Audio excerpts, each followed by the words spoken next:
This is 9 News Now. I'm Peggy Fox with MomsLikeMe.com. High school sports is kicking into high gear, but so is the risk of concussions with contact sports. So what should you do if you think your child may have a concussion? There are new laws in place. We have Dr. Marla Shapiro with us to tell us more about it.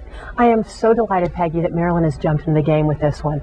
It is so frustrating for me as both a concussion professional, as a parent, when I see kids in my office weeks after an injury that aren't recovering at the rate that they could have or should have, simply because they weren't informed, weren't managed appropriately from the get-go. A lot of schools are coming up with new baseline concussion programs, which are wonderful opportunities to test, to inform, to educate. They can also provide a false sense of security if they're not implemented appropriately. You know, concussion is just a bump or blow that's significant enough to disrupt the metabolic functioning of the brain. So that's what causes the physical, the cognitive, the emotional symptoms that athletes complain about. Even a bell ringer is a concussion.